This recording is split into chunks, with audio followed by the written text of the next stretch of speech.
go. All right. Maybe. We're still having issues with sound. Okay, so are you awake? Yeah. Are you sure? Yeah. I don't think so. You're not up and alive. Let's go. Come on, bring it up, right? Okay, let's go. Come on. Okay. Let's bring it. Let's go. Do this. Let's do it. Yes. Yes. Okay, we want to be awake. We want to be alive. We're ready. All right. Thank you so much. It's my honor to be here this morning with you. So now I prepared this two different ways. One way was with note cards, and I kept running over time. And I know you guys want to get to your training lessons, right? Because that's why you're here, is the training lessons. But at the same time, too, I found it is much easier if I kind of go off of a script. So by the end of this talk, my hope is that you'll have a renewed sense of passion and energy for the amazing work that we all do. Now, I could try to dazzle you with some stand-up comedy, but that's not my forte, and as my students would say, that is so lame, right? So I won't be able to do that for you.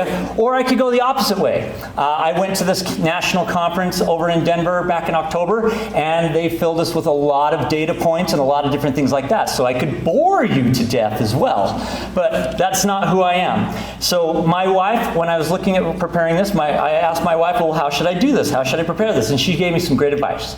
She said, just be yourself. So that's exactly what I'm going to do. You're going to see the real, raw Justin Perfili today. So I'm here to share with you my story, and I hope it resonates with you and gives you the energy and passion we all need. But I will need your participation today. Can you help me? Yeah. Okay. So there will be some times that you're going to need to interact with me, and you're going to need to interact with others. So let's start off as to why I am here. So last year, I was awarded the Utah Educator Hall of Fame Award for Curriculum Development. That's why I'm here on stage today. So if you don't want to find yourself up here on stage next year, maybe think twice before you self-nominate for this award. But let me take time to tell you how I actually got here. I began my professional career in sales and consulting. I realized that in my professional life, the harder I worked, the more money I could earn. And that became very addictive. My last consulting job, however, was with Hewlett-Packard. And a good friend of mine said to me, he said, it's not a matter of if you get laid off from HP, it's a matter of when you get laid off from HP. So I found myself 2 years later, after I was hired, out of work. And with 6 kids at home, suddenly the term career change brought on a whole urgent meaning to me. So what now? I had an MBA, but I know I wanted more than just being in sales and consulting. I tried my hand at becoming a data scientist. Does anybody know what a data scientist is? Okay, a few of you. Okay, perfect. Well, let me give you some background. So data scientists, what they do is they analyze patterns, and they present their findings to clients and maybe into organizations inside the organization. And so I thought, I already do that. That's what I'm good at. The only thing I didn't know was coding. So I do what every good person does, is they try to teach themselves, right? So I jumped in, I tried to learn coding, I tried to teach myself Python. But with my 20 years of background with Excel formulas, guess what happened to my Python codes? Yeah, you probably guessed it right. So maybe you don't know coding, but if you mess up a code, you have failures, and so that's what ended up happening. So during my stint of unemployment, I gave up on that dream, but I went on interview after interview and received rejection after rejection. It was pretty taxing. I was pretty beat up. There was an easier path, though. I could always go back into sales.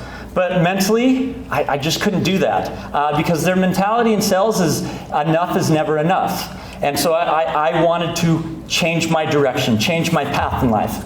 I even wrote a blog post titled, "Can a Leopard Change His Spots?" And I thought, at this point, I didn't know if I actually could. I began to doubt that. So during my stint of unemployment, though, I was hired by a school 4 months before it opened. This was a great opportunity that I had in my back pocket. So it still gave me some time to try to find out some different avenues because, no offense, teaching is a great opportunity, but it wasn't my plan A, it wasn't my plan B, it was like plan D or even plan E. Maybe I can always go into teaching. Shortly after the school year began, I still hadn't found anything else. So I thought, okay, I'll jump in and I'll do this. I had mentally and emotionally given up. The phrase kept ringing through my head: those that can't teach. If worse came to worse, I guess I could teach for a year. I would get the experience, and solidify my expertise in the world of business, and it'd make me that much more valuable to my next opportunity. But my family had also lived without a paycheck for 9 months. So many of you, how many of you remember your first year of teaching? Excellent. How many of you are first-year teachers? Oh, look at that. Thank you for being so courageous and raising your hand. So let me take you back a little bit further in time here. So, Back to the Future. I kind of like Back to the Future there. So I'm going to take you back to my first year of teaching. So at this school, I was teaching grades 7 through 12. I was juggling all kinds of different business classes, college and career awareness, I had keyboarding, I had all sorts of different things that I was juggling. And I was overwhelmed, just like most of you first-year teachers have probably discovered, right? But I was determined that I wasn't going to give up. I was going to keep going. And do you want to hear the really sad part? The really sad part is I didn't know, and nobody told me about strands and standards. So when I sat down to create everything, I thought through, okay, I'm teaching business management, I'm teaching retailing, I'm teaching personal finance. What do these students need to know in relation to all of these different courses? So I created everything. From curriculum to assignments to tests, everything was there. And this was before anybody adopted Canvas. And so what I did is I relied on my expertise from my education and my experience, and I also went in and found whatever I could on the internet to bring things into class. So what kept me going? Well, it wasn't the paycheck, that's for sure, right? We're not in this for the paycheck. I started teaching before the salary wars even happened in Utah. My paycheck was a fraction of what it was when I was in sales. So why did I stay in education? Well, I'm getting a little ahead of myself here, because that's why the reason you're all here today, or I'm here today, is to help you understand the passion that I have, that I found through teaching. Today I want to share with you the journey, and I hope it sparks something inside of you too. So I know we just went back in time, but I want to go back a little bit further, back to my elementary school days. I would tell you when this was, but I don't want to age myself. But I'm taking you back that when I was a very energetic kid, and man, I loved to sing. I loved to perform in front of large audiences. It didn't matter what it was. And so I joined this singing group. My mom actually helped me join this singing group called the Teddy Baritones. And man, it was one of the greatest times of my life. I sang in this for years and years, and I looked forward to every booking that the teacher made. I would sing solos in front of schools, and inside the mall, wherever she could get us, I was there. And I thrived on it. But then something changed. I started to age. I started to get older. And my friends and schoolmates began to make fun of me. Peer pressure is a real thing. So I gave it all up. I gave up singing, dancing, and playing the piano. Have you ever thought about what if? Have you ever thought about if I made different decisions? I mean, we all teach financial literacy, correct? If we have made different decisions back when we were teenagers, where would our lives be today? Well, had I followed this passion that I had in singing way back when, I probably wouldn't be here on this stage today with you. So, just saying. But music is still a passion of mine. I love to sing, especially in the car. But I get embarrassed sometimes if people hear me. So that's childhood trauma right there, right? So it lasts for a long time. Maybe it's the fact that I'm fearful, that I'm not good enough, that I can't do it right. Maybe I shouldn't even try.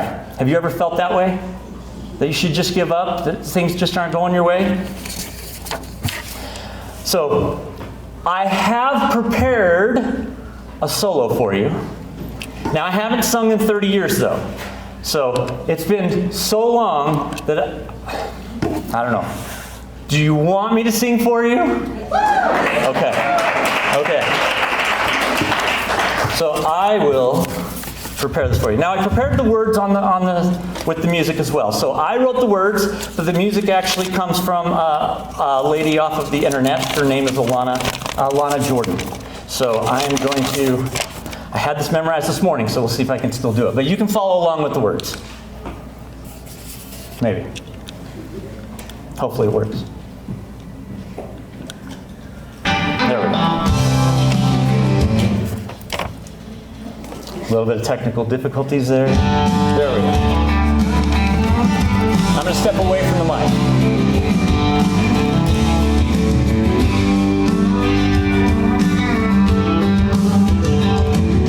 Walking with the dog, the flame couldn't be.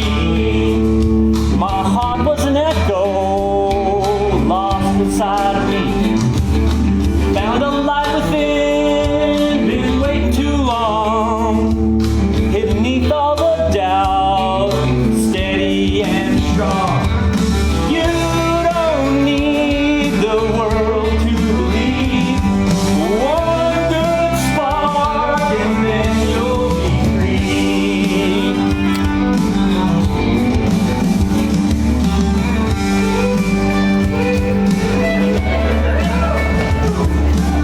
Wait for it. We're not done yet. Keep going.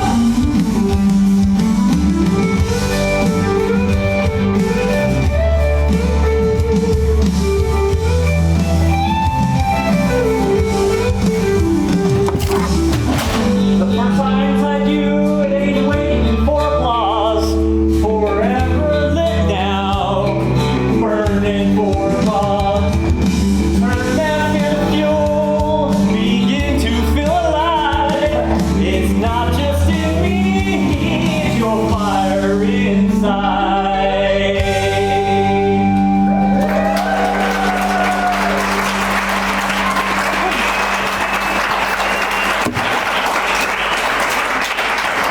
Thank you, thank you. Well, maybe that's the last time I'll be asked to sing at a conference, right? But maybe not. So, but hey, at least you got a free concert today, right? So that's a good sign.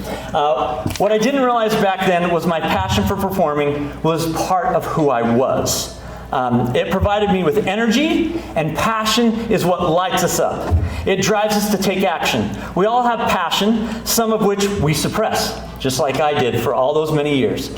But today I want to talk about how we as educators can not only find that passion, but harness it to shape our classrooms, our students, and our own futures. Passion isn't just about excitement. It's not about the fun side, but it's a driving force. It propels us through adversity.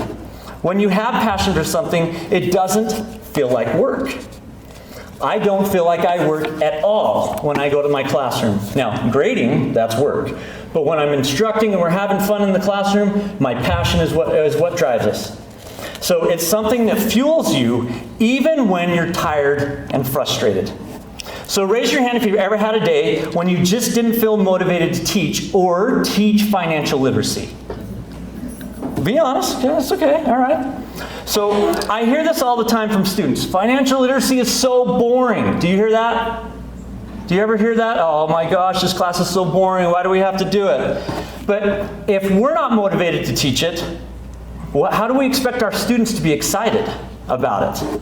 But yet, you still go and do it every day. Is it because it's your job? Is it because an admin just walked in and they're going to evaluate your teaching attributes? Is that why you do it? Why you still choose to teach is the beginning of your flame. Teaching is hard. No one's going to deny that here in this room. I was used to working 10 to 12 hours a day, but I never worked harder than I did when I became a teacher. So my hat's off to all of you for all the hard work you've done that the public doesn't recognize that you do each day. So what keeps driving us forward? Maybe it's finding joy in the little moments. Maybe it's seeing a student finally get it when they understand that difficult concept and they're like, yes, you see that light bulb go off. Maybe it's a small moment of connection with a student. These are the things that ignite your passion. These moments matter. So let's start by defining success. I want you to turn to somebody at your table, and I want you just to take a few seconds, and I want you to share with them what your definition of success is.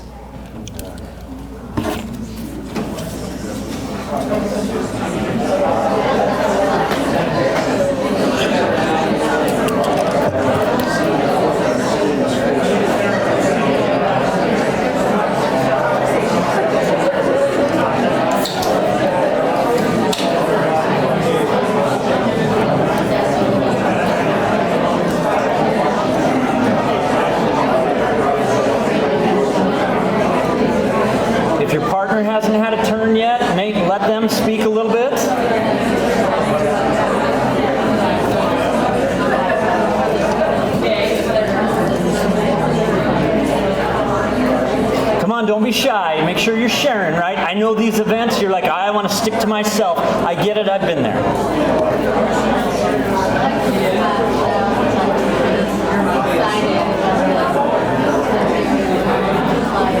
Okay. All right, let's bring it back together then.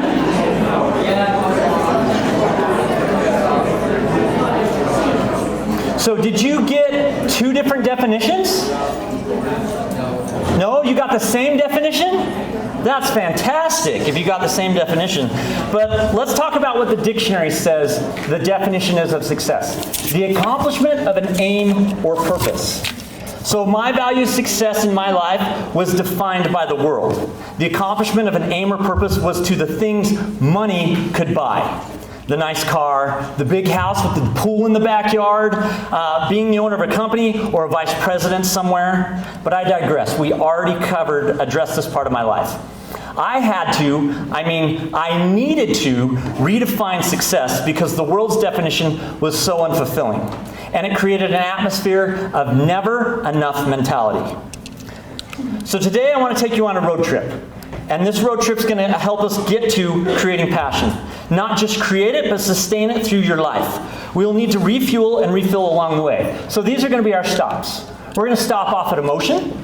We're going to stop off at compassion. We're going to stop off at why. And then we're going to take a little detour and go over to purpose. And then we're going to hit on our power, and then that will allow us to arrive at our destination of passion. So let's begin with jumping into emotion. Emotion is a tough one. How do we first off control these emotions? Well, I don't think you really can. But you can, of course, pretend that emotions don't exist. Emotions are everywhere. That is why I'm trying to elicit from you today emotions. Our emotions affect us day in and day out. And in today's world, there's more of a focus on individualism and the personal achievement with our emotions. I mean, look at our spending habits in the world, in our country. Emotions are one of the key elements in marketing, using our emotions against us. There's a term that they use, it's called AIDA. Those of you that teach business and teach financial literacy, you might know what this is. Those of you that don't, AIDA stands for attention, interest, desire, and then action. So I am basically using AIDA right now. I'm trying to gain your attention, get your interest, create a desire, and then drive you to action. That's what AIDA does. It's a known tool that marketers use. Our emotions are real, and no, we can't hide from them, despite how much you actually think you might be able to. We can use these emotions to help drive our passion. Some studies suggest that the heart might actually contain its own intricate network of neurons and neurotransmitters. This plays a role in encoding and storing memories. Have you ever had that feeling like, this just doesn't feel right? Or maybe the positive direction of, this is a really good decision. This may be attributed to this heart memory. 6.5% of people who are diagnosed with broken heart syndrome die each year from it. That's emotion right there for you. Emotion can cloud our judgment, make it difficult to think rationally, and even contribute to physical health problems, like we just talked about. So I want to provide you with a quick anatomy of the brain. I know it's not an anatomy class here, but let's just go through it. So right there is where our amygdala is. Our amygdala is the emotional processing center inside our brain. Up here is the prefrontal cortex. The prefrontal cortex is where we process rational thought and decision making. So there's a term called amygdala hijacking. You've probably all experienced it, but you probably didn't know what it was called. This is where our emotions override our prefrontal cortex, and we are flooded with these emotions. Have you ever had a rapid heartbeat, rapid breathing, tense muscles, difficulty thinking clearly, impulsive behavior, and feeling overwhelmed? Perhaps the first day of school, or maybe me right before I got up for this presentation. If you've ever had these symptoms, you might be experiencing such a hijack. I am sure you have never had this happen when that student walks into your classroom and you know you just can't take it, right? You know they're just going to do something and it's going to spin the class out of control, and you just snap, and before you know it, they're heading down to the principal's office and the rest of your class is sitting there in silence, in fear, waiting to see what you're going to do next. But Accepting and controlling our emotions is the first piece. In order to regain control during such a hijack, the best thing you can do is slow down your breathing and refocus your thoughts on something else rather than the situation. This will help your frontal lobes take back the control from your amygdala. Emotions are real and can be a great asset. There are 5 awesome things that emotions can do.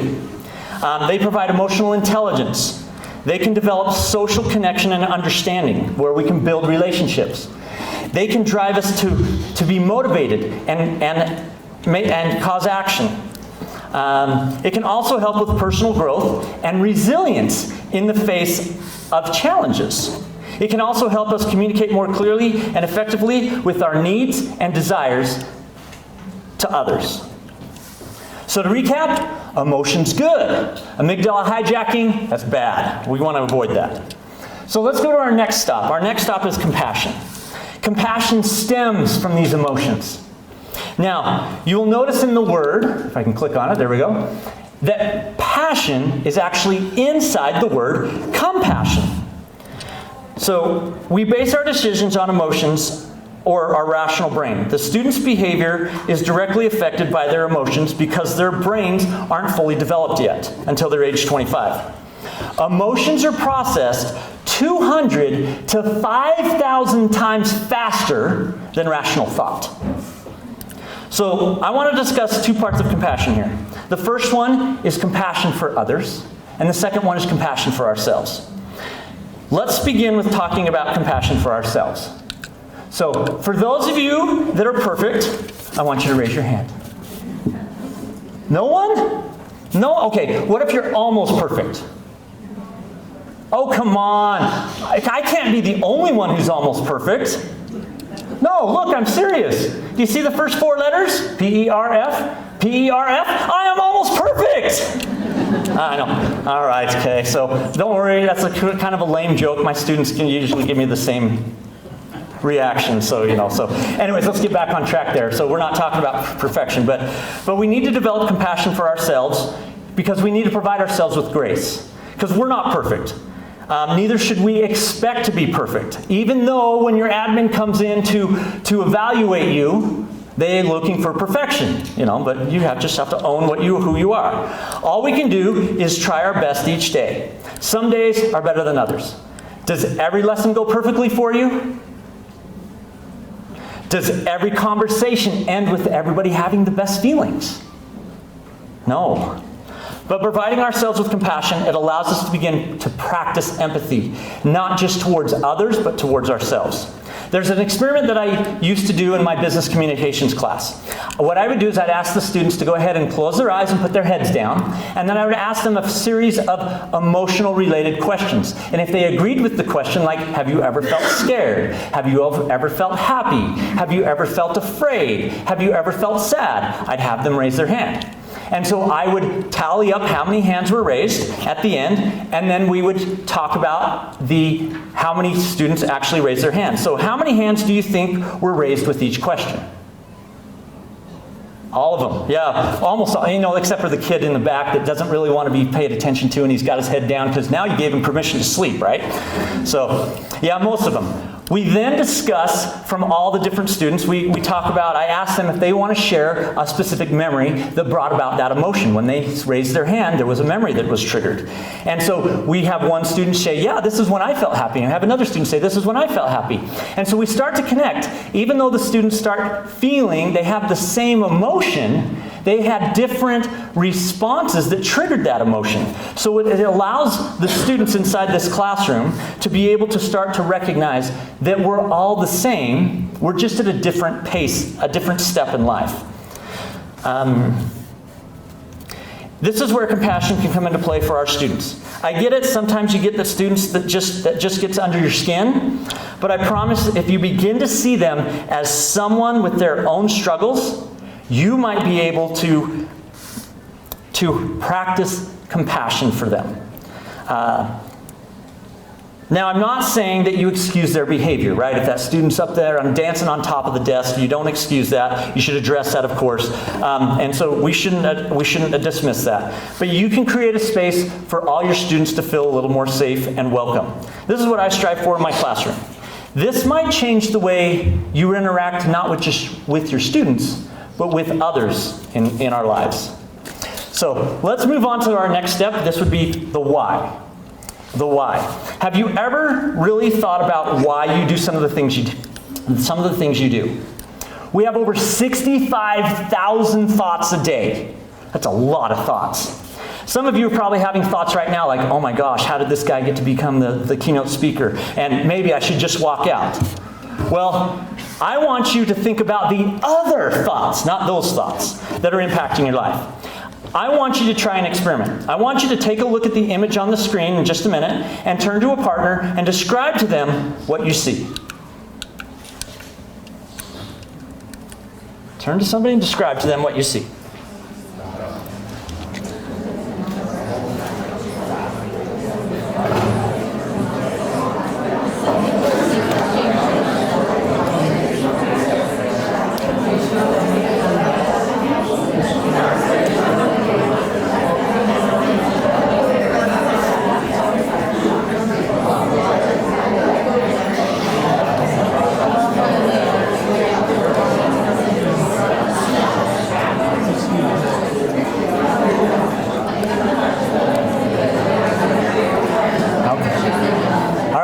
Back in here. How many of you said you saw the black dot? Black dot, raise your hand, raise your hand. Okay, you saw the black dot. So our minds are designed to focus on what's called negative bias. This is a condition that we tend to focus on the negative aspects of our lives. You know, the bad things, the things that stick around, this matters. Oh, sorry, this makes it difficult for us to move forward because our minds keep us stuck in the negative thoughts. I'm positive that if I asked you to recap your last few days, you would easily be able to recall the bad things that happened. The bad service that you received at the restaurant last night, or maybe the person that cut you off on the way to the conference this morning, and then they had the gall to park right next to you today, right? It's just how our brains are wired. So we have to make some changes there. So how can we eliminate this negative bias from our thinking? How many of you noticed the white paper? Oh, good. Excellent. You're on the right track already. So if you find yourself, it all begins with recognizing where your memories lie. If you find yourself in a position where you see mostly the negative things in life, or the black dot, it's time to take a perspective check. One of the best ways to overcome this is to practice gratitude. Would you agree that we all need a little more gratitude in our attitudes today? Instead of more of a selfish attitude that most of us, or not most of us, but most of we see in students. We need to focus more on the white paper and not the dot. Oprah Winfrey said, "Be thankful for what you have, you'll end up having more. If you concentrate on what you don't have, you will never, ever have enough." This is so true, especially in our modern day world. But how can you change this? It starts with why. We have a battle now of changing our thoughts and changing our hearts. Let me tell you about my experience. I follow a corporate trainer. His name is Simon Sinek. I came across one of his books. Perhaps you've heard of it. It's called Start With Why. If you have read it, I would recommend you go back and reread it. If you haven't read it yet, I'd recommend you go get yourself a copy and read it. This book changed my perspective in life. It changed every aspect of my life. Simon discusses the power of why, this is our next stop. He created what's called the golden circle. Simon says, people don't buy what you do, they buy why you do it. Let me say that again. People don't buy what you do, they buy why you do it. So our students are coming to our financial lit class because they have to be there. So you're doing what you do, right? So you're just there to teach financial lit because you're assigned to it. But they are only going to get out of it if you can find out why you do it. So why do you teach? I want you silently to take a moment and contemplate this answer. Why do you teach?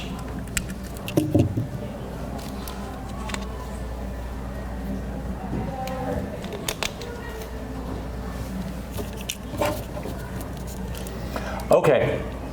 Maybe you came up with the result, maybe you didn't. Maybe your result was, well, I guess I'm just here to make sure kids don't eat any glue today, right?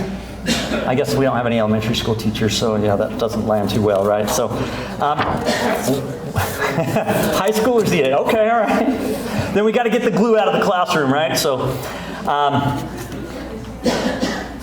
through the process of discovering my why, I realized why I excel in teaching so much.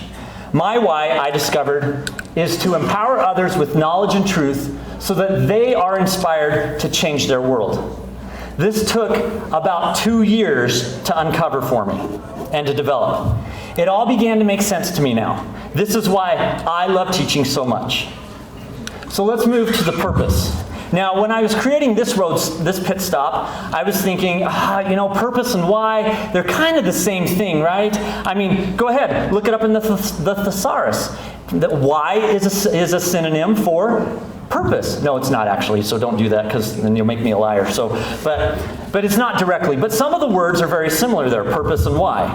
But there are 3 parts to purpose that I want to address here. So I'm going to introduce these elements of purpose, and then I'm going to go a little bit deeper into them. The first one is skills and wills.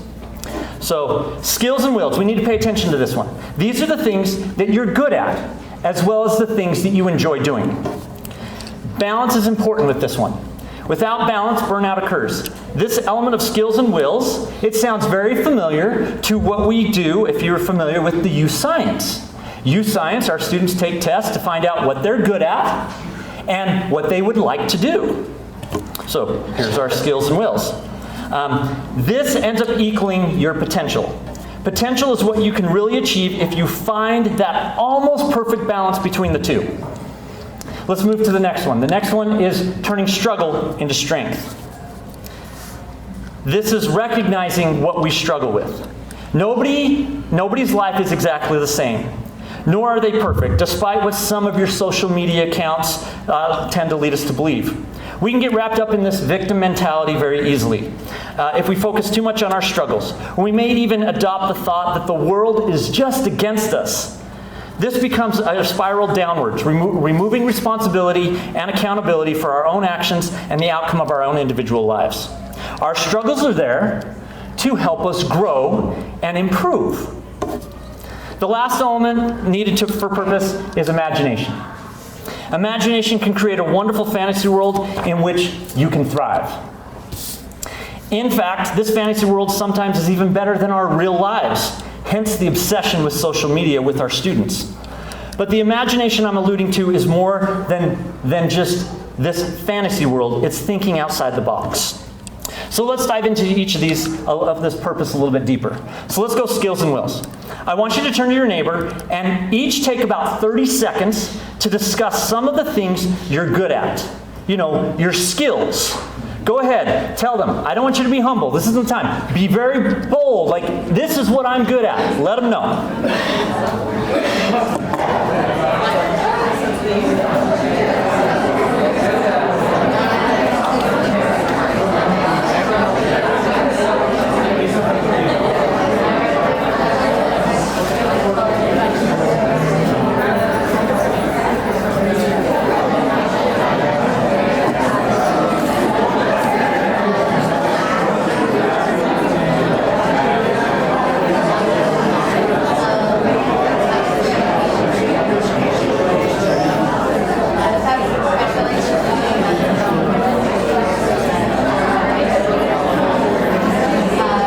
Taking turns, make sure the other person has an opportunity, so go ahead and switch it up.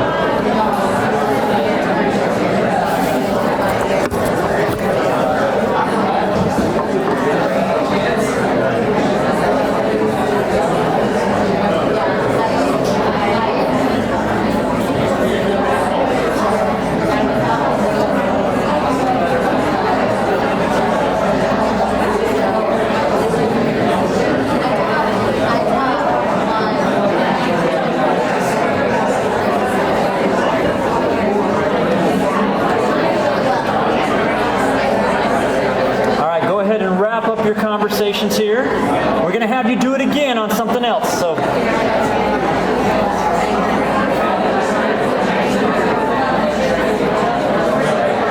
We're still talking. Okay, so you discussed a little bit about your skills. Now I want you to address your wills. You know, the things you like to do. So go ahead and have a conversation of some of the things that you like to do, right? Now, what we're good at and the things we like to do now. So go ahead.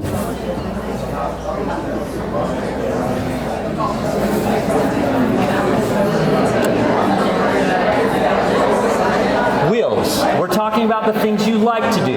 The things that you like to do. Like, I like to go camping, right? So that type of stuff.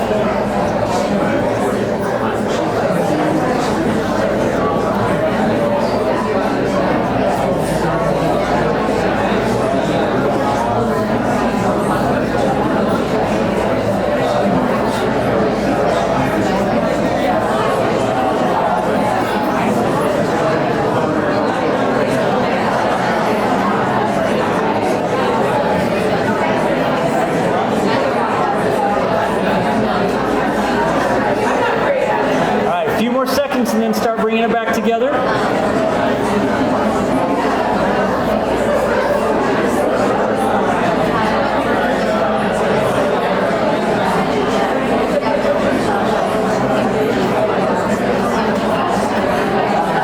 Now, this is a fun activity, isn't it? Talking about ourselves a little bit. Some of us are a little more reserved.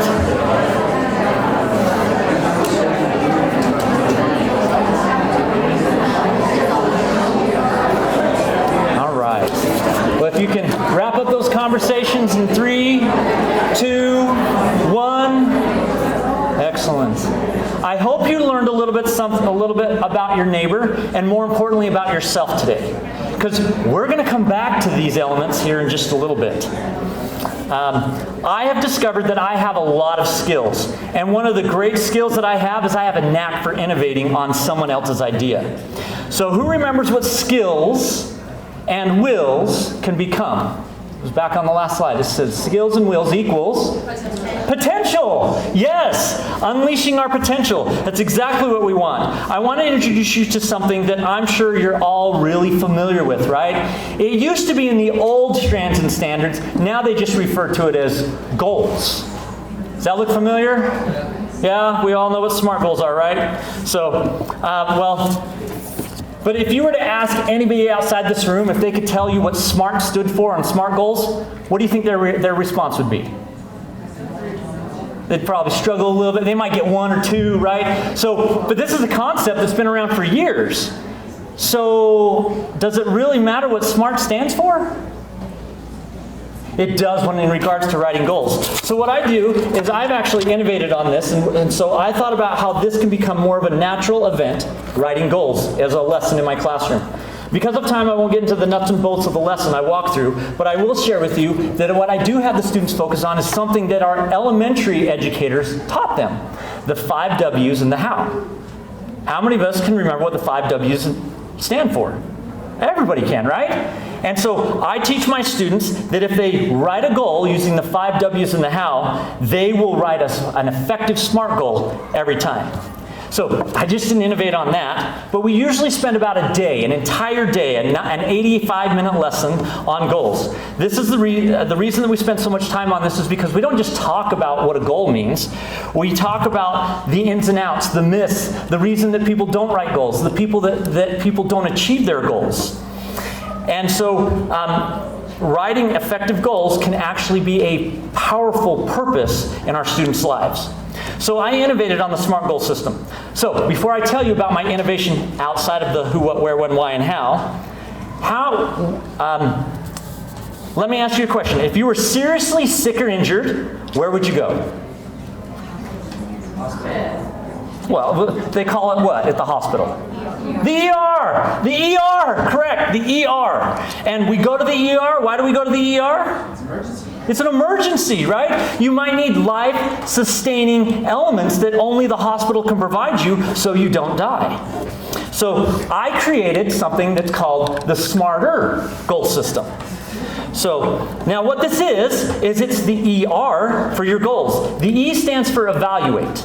Evaluating means, you might have this goal and things are going really good, or things aren't going so good, but you need to check in on your goal, however often that is. And so we go ahead and we evaluate that goal periodically as time goes on. And then what happens? Well, life happens, right? How many of you have ever had everything go exactly the way you had planned? Exactly. Our goals will do the same thing because life's going to get in our way. So what we do is we revise our goal. Now, this isn't permission to give up on your goal, but this is a chance to revise it. Maybe you need to revise it in the positive. Maybe you need to revise it in certain different elements. And I really wish I had more time to really delve more into this, but I go into more of this into my book. But although your goal isn't obtainable or quite yet realistic, you can revise your goal if life throws you that curveball, and you can use the ER to keep your goals alive, or at least on life support. My students may not be able to answer what SMART stands for, but they know how to write great goals and to keep those goals alive and provide them with the purpose that they need in their life. So let's move on from skills and wills to struggles. Let's talk about these struggles here. So struggles are real. They are, one too many clicks. Let's call these challenges. Challenges are opportunities for us to grow, as we already addressed. We have two choices when it comes to a challenge. We can run away from it, and those of us that have ran away from challenges, what happens? Does it go away? No. It just rears its head in a different form, right? And so the other option is we can take it on head on. We're all teachers here, and do we ever stop learning? We should never stop learning, even when we have struggles. That's why they're there, is to help us grow. Challenges are a great part of who we are. There are multiple growth opportunities from challenges. Now, I'm not saying that we bring in our personal problems into the classroom, right? Like, the divorce, or I went bankrupt, bankrupt could probably be a good one for financial literacy, right? But that's not what I mean. Our students have enough of their own family struggles to worry about. But what I am talking about is to look at those struggles in your life, those elements that you can provide a teaching opportunity. So I'm going to give you one of those teaching opportunities now. For instance, Ryobi. Ryobi is a tool manufacturer. I know, so the guys in the room, they know what Ryobi is. Girls, maybe you don't. Maybe you do because you bought something for a boyfriend or a husband, right? But a few years back, they had created this awesome garage door opener. And man, I wanted one. It was about $400. It's a lot of money. But man, this thing was great. You could do all sorts of different attachments to it. You could have an air compressor. You could have a power cord that pulls down from the garage. You could have a Bluetooth speaker, a fan. Oh my gosh, this thing was phenomenal. It was great. And the timing was perfect for me. It was right after Black Friday. And so I went online, I found this great deal, and it was half off. Oh my goodness, I couldn't believe it. I was so excited for Christmas to come that year. Oh, I was so excited. Guess what happened? All I'll say is if it sounds too good to be true, yeah, it probably is. So I got taken advantage of. I lost $200. So I bring that into the classroom. Even though I know what to look for scams, it's still possible to be scammed in online these days. So these are struggles that show my students that I'm a real human being, and that even though I understand these concepts, life can still happen. So let's talk about imagination really quick. The last element of purpose is imagination. When we're kids, man, the sky was the limit, right? Your imagination just ran wild. You had an imaginary friend. I know I did. They've even made a movie about imaginary friends. But our imagination, it was endless. We had no reservations. We could just create endlessly. Imagination can provide so many opportunities for us to grow and learn. Like I mentioned earlier, I'm an innovator. Let me talk about the self-nomination submission that allowed me to get this award as part of curriculum development. I wanted some hands-on learning to take place inside my classroom. And so when I started teaching, right, I built everything from scratch.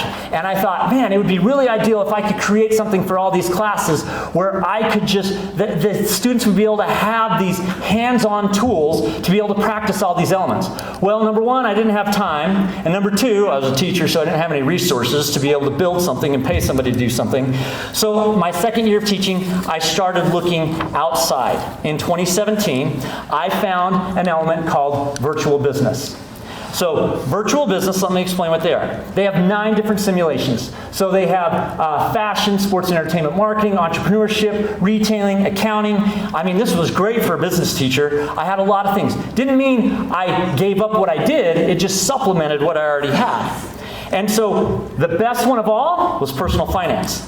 Now within the personal finance software, there are 18 different lessons. This provides a safe space for students to practice items before they have to perform the tasks as an adult, like paying their taxes.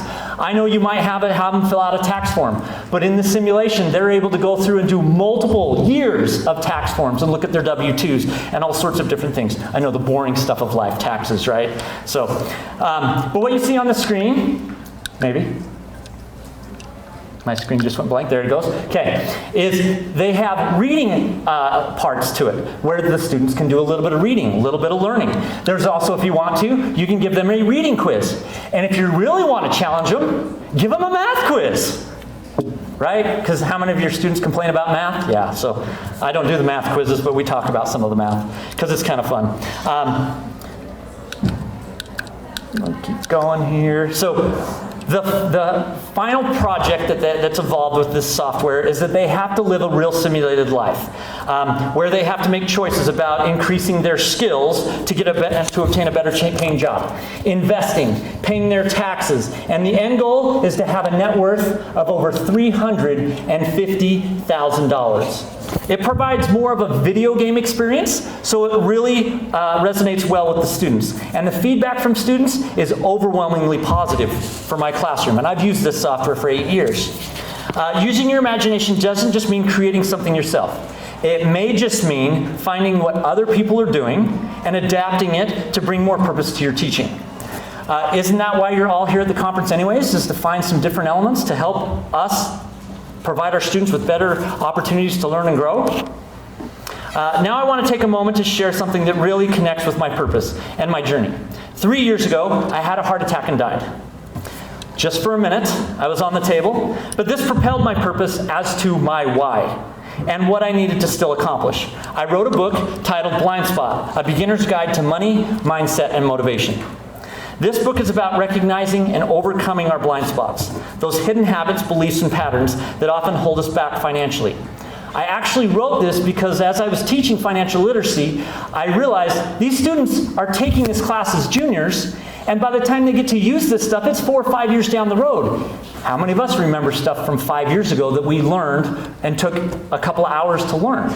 Not much. So I wrote this book as a reference back for my students to be able to purchase this and to recall some of the items that they find inside my classroom. The things we do without even realizing they're keeping us from reaching our full potential in the book. I dive into how we can transform our mindset, rewire our relationship with money, and take control of our own futures. Much of what I've talked about today, the struggles, the purpose, and the power, are all interconnected with my personal journey. That led me to write this book. And my hope is that just like you're doing here today, you'll be inspired to look at your own blind spots and begin to transform them into opportunities. So we're almost done. We're at the last pit stop. So just one more thing to go, and then we'll reach our destination of passion. So what is power? Let's define this together. So I looked it up in the dictionary. It says the ability to do something or act in a particular way, especially as a faculty, right? We're all faculty, right? So, or quality. So I don't necessarily like that definition, so I rewrote the definition of power. My definition is the ability to take our emotions, skills, and struggles and turn them into solutions. So we know what a superhero is, and they have superpowers.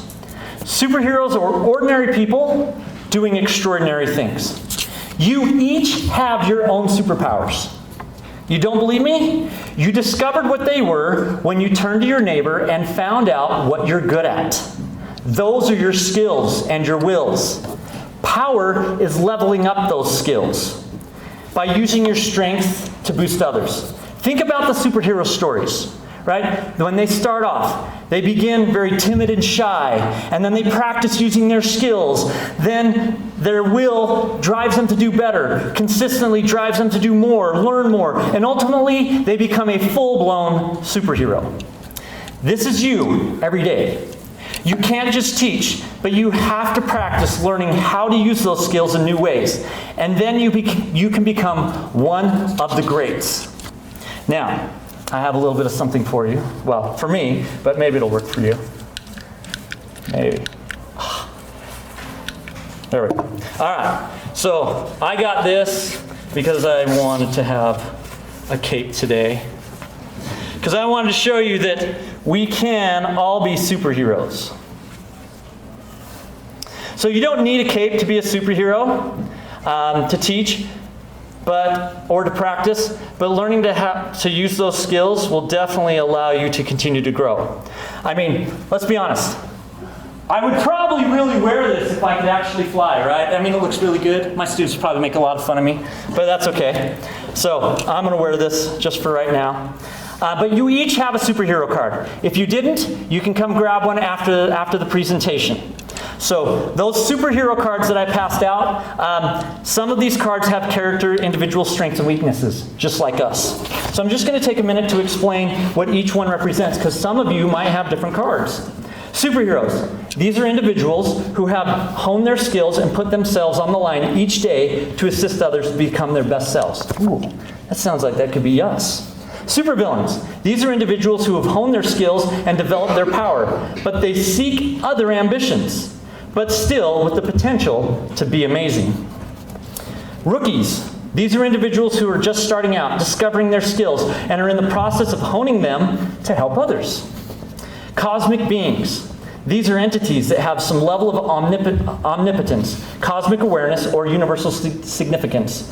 They maintain balance in the universe, or in our classrooms.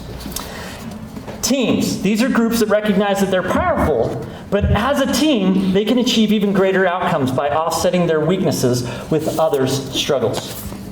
Team ups. These are teams that, although they are powerful alone, having a partner for certain situations can enhance their abilities to succeed. Milestones.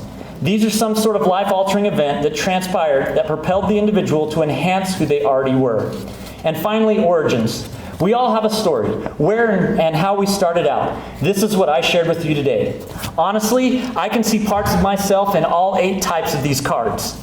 I hope that you end up with a card that embodies some sort of element about you, and you will want to display this card on your desk or somewhere else prominent in your life. This is my hope. So when things get difficult, and we all know they will, that you can look toward this card and recognize that you have extraordinary abilities, that you choose to shape the lives of others.